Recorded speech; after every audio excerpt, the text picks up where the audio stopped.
आइए अब हम द्विसंचरण की प्रक्रिया को समझते हैं।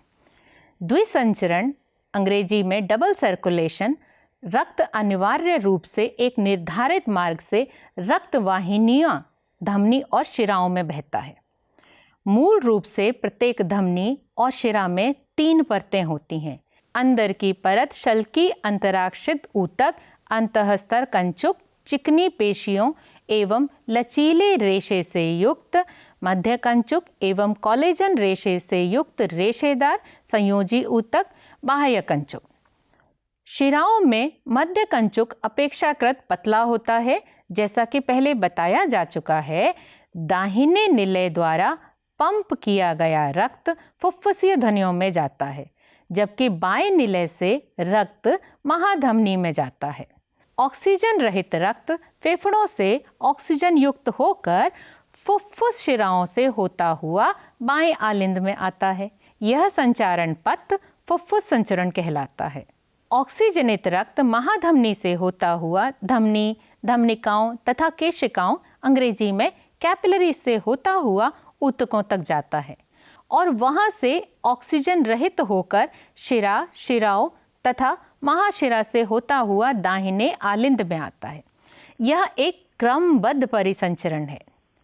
यह क्रमबद्ध परिसंचरण पोषक पदार्थ, ऑक्सीजन और अन्य जरूरी पदार्थों को ऊतकों तक पहुंचाता है तथा वहां से कार्बन डाइऑक्साइड और अन्य हानिकारक पदार्थों को बाहर निकालने के लिए ऊतकों से दूर ले जाता है।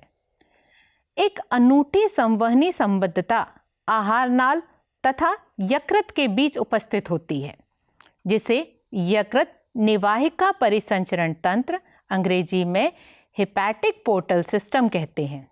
यकृत निवाहिका शिरा रक्त को इसके पहले कि वह क्रमबद्ध परिसंचरण में पहुंचे आंत्र से यकृत तक पहुंचाती है। हमारे शरीर में एक विशेष हृदय परिसंचरण तंत्र, अंग्रेजी में कोरोनरी सिस्टम पाया जाता है, जो रक्त को सिर्फ हृदय पेशी न्यास तक ले जाता है और वापस ले आता है।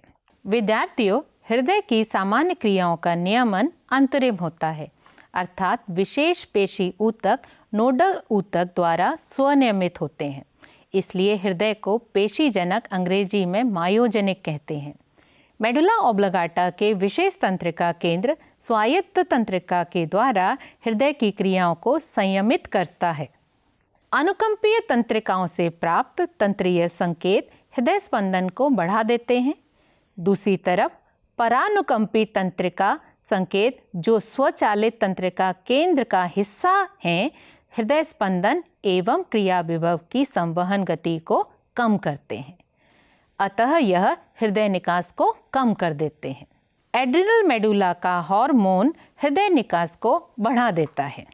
विद्यार्थियों, आपने कभी सोचा है कि क्या होगा यदि परिसंचरण तंत्र में विकृतियां आ जाएं?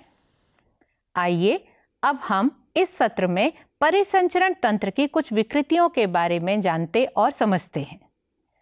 परिसंचरण तंत्र की पहली विकृति जिस पर हम चर्चा करेंगे वह है उच्च रक्तदाब अर्थात अतितनाव। अतितनाव रक्तदाब की वह अवस्था है जिसमें रक्तचाप सामान्य 120/80 से अधिक होता है। इस मापदंड में 120 मिलीमीटर Hg में मरकरी दबाव को प्रकुंचन या पंपिंग दाब और 80 मिलीमीटर Hg को अनुशिथिलन या विराम काल सहज रक्तदाब कहते हैं। यदि किसी का रक्तदाब बार बार मापने पर भी 140/90 या इससे अधिक हो तो वह अतितनाव को प्रदर्शित करता है।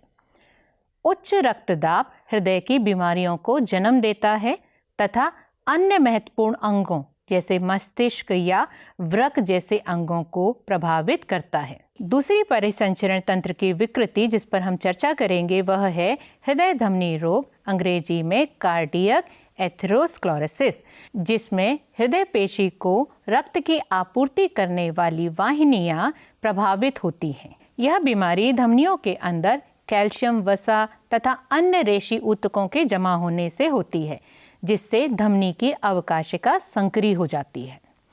तीसरे परिसंचरण तंत्र की विकृति है हृदयशूल, अंग्रेजी में एंजाइना।